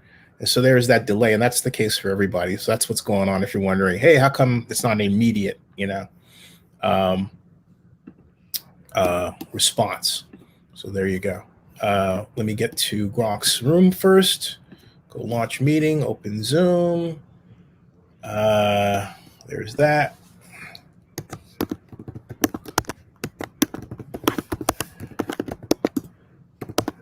There's this. Let's see if we can get to the legendary Probably tight we're end. going to be there There for a he week. is. There's fans all over the place. The whole city's just all about the Super Bowl. Like, it can get a little mayhem, for sure, hands down. It can get a little mayhem. It can get a little out of control if you let it get a little out of control. That's just the experience of leading up to Super Bowl. And obviously, when you've been there once and the second time, third time, you got a big handle of it. You know what to do. You know what to expect. And that always helps out big time. But as a game-wise, I always say, just winning my first Super Bowl when we played the Seattle Seahawks and Malcolm Butler had that game-winning interception, and I just felt like overall, just that whole game, everyone contributed to help get that win, and then that exciting ending was just such a thriller. That was one of my favorite ones, and that was my first one too. So it is definitely one of my most memorable Super Bowl as of right now. Next, we'll go to Vanessa Matias.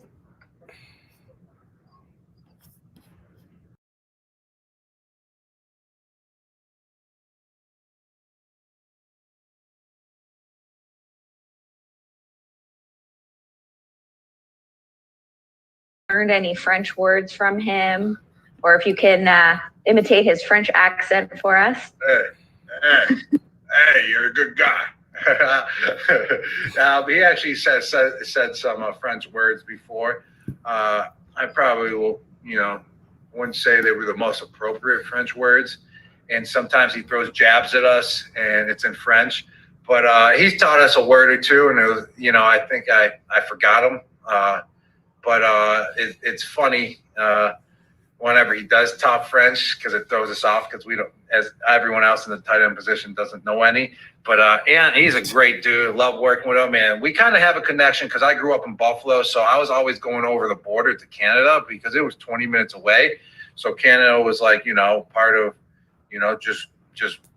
just part of growing up in Buffalo. You would always go over because, why not? Like, go check out the falls on the side of Canada. Just go experience Canada. It's a 15-minute ride. You walk over the bridge. So we kind of felt like we had a connection there.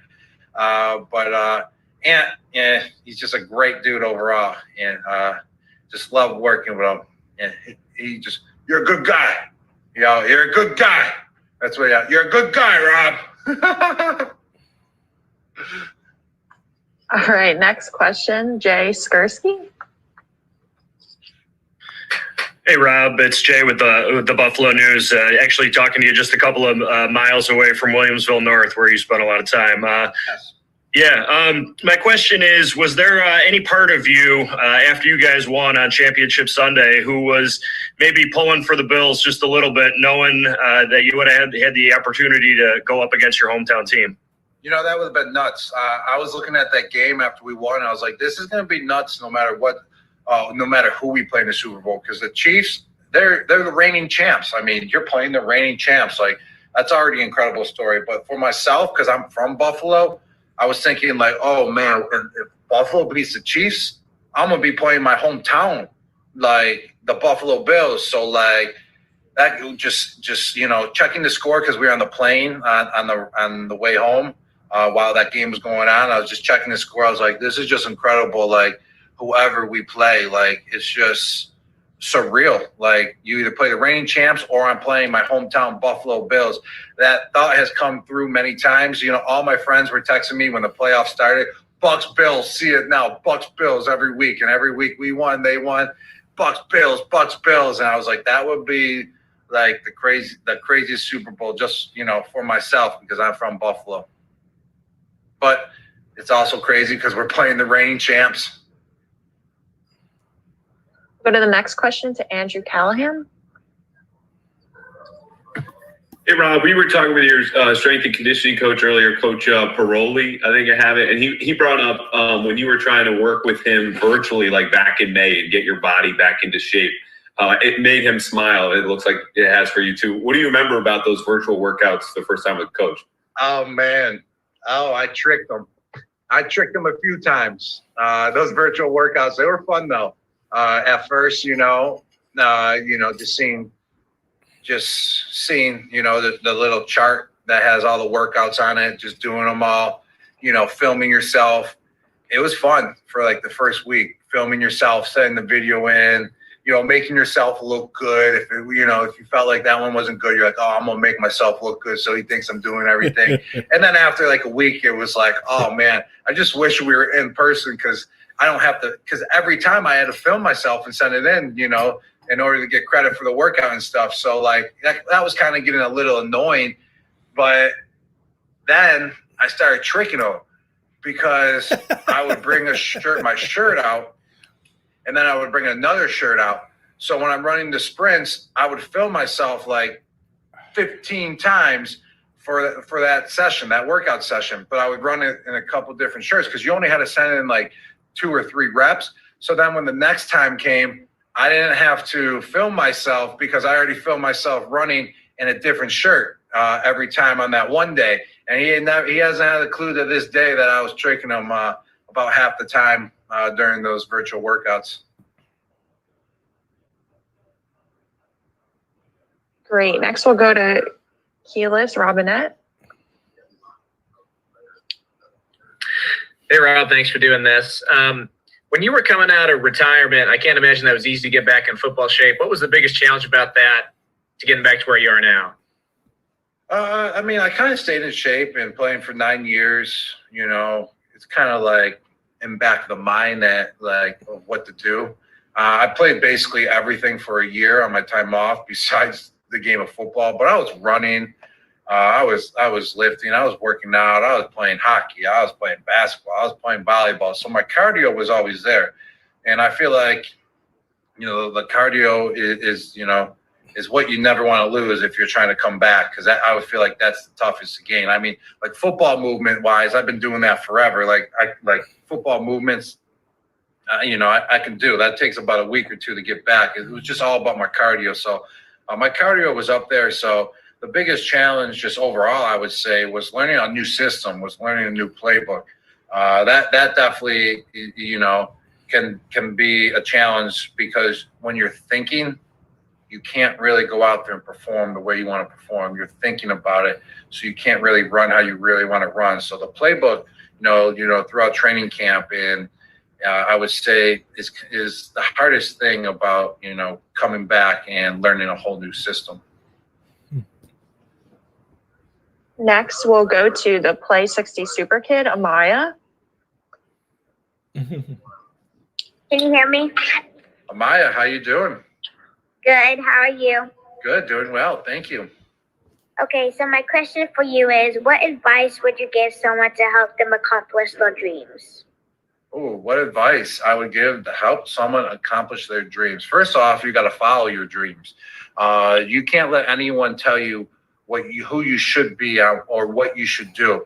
You should follow your dreams to the fullest. And then when you're following your dreams, you got to work hard at them. You got to get advice from other people. Ask other people that are already at that level on what they did. How did they get there? And ask a few people, because there's many ways to get to the highest level. There's many ways to accomplish your dreams, but you got to figure out what works best for you, and you got to also go dig deep and dive right into it. Go full speed in what you want to do, and don't let anything get in the way, and work as hard as you possibly can to get to your dreams.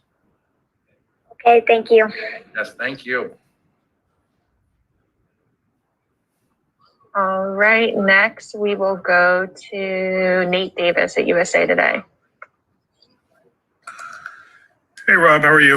Good, how you doing? Good, thanks.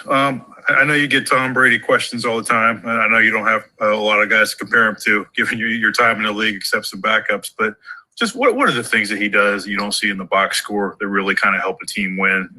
Just the invisible things, if you will. Yeah, that's a good question, actually. And it's his coaching dynamic that he brings to the table. You don't see that in the box score. You don't see that out in the field. Like when he's at practice, he's coaching people up. He's coaching players up on where he wants them to be. And it's just not, not just for himself. Like, oh, I want you here for myself. No, it's always for the best interest of the team. And he's just helping guys out to get to the next level. So the team can just be overall better, can be stronger. And he just brings so much of that to the table, and you just never see it unless if you're a part of the organization, if you're a player on the team. All right, a few more questions here. We will go to Nick O'Malley.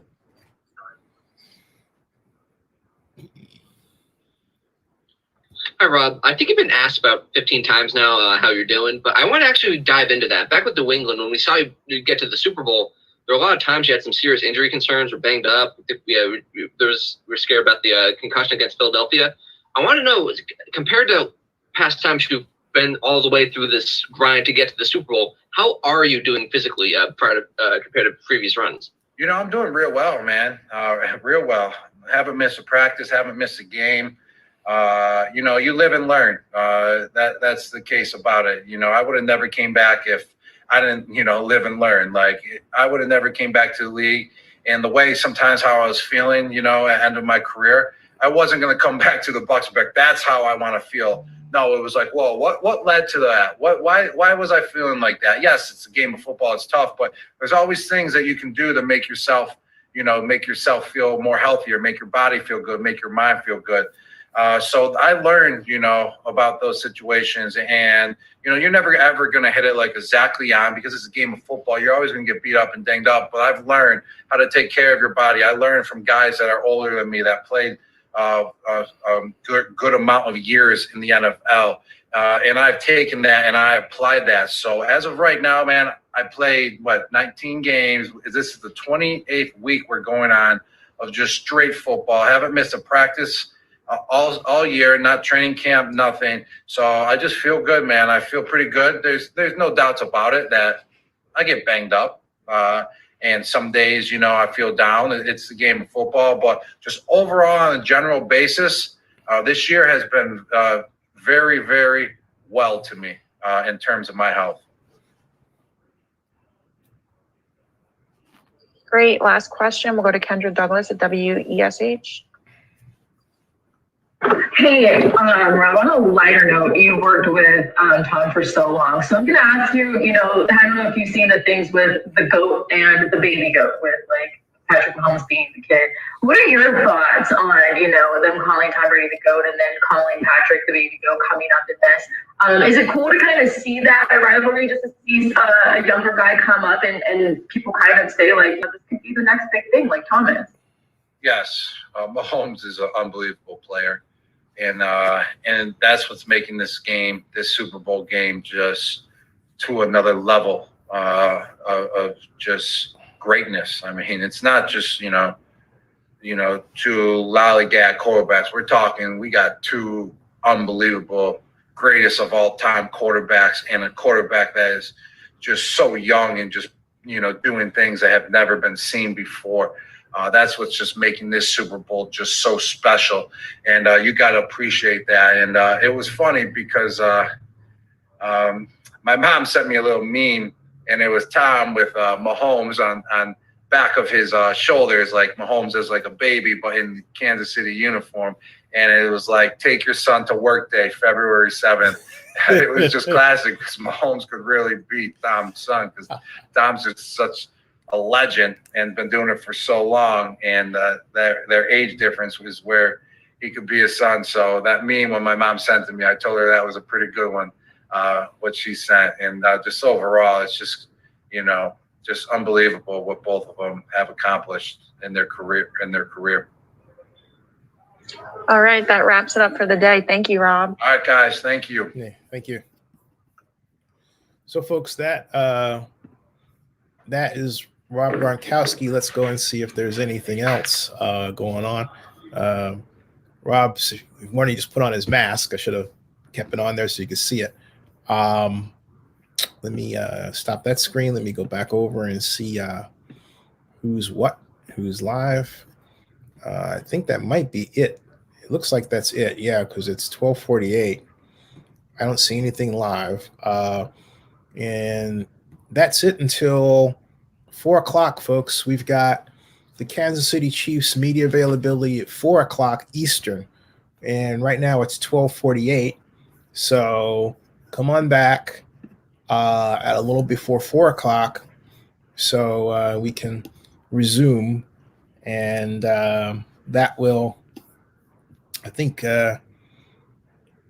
Vinny's got, yeah. So, okay. Yeah. So takeaways, first of all, the Buccaneers are clearly ready. You can tell they're antsy, ready to get on, but they're also, well, not antsy. They're excited, but they're also relaxed.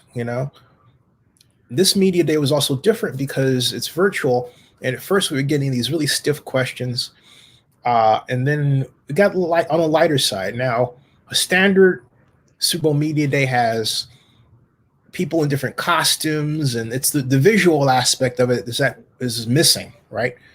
You got some offbeat questions, but not of the wacky style you got in the past. And I have to believe that has to do with the fact that we're not face to face and people are not on camera, right? This is different because other than the Buccaneers themselves, which are actually putting their press conference out, I didn't see anybody else that was doing it other than us. Okay. So that's where it's at. We'll be back at 3:50. It is 12 p.m. Eastern. It is 12:50 right now. So 12:50, 1:50, 2:50, 3:50. That's 3 hours from now. All right. That's a lot of time. All right. So subscribe to Zenny62 on YouTube and bookmark oaklandnewsnow.com, and that will end this broadcast.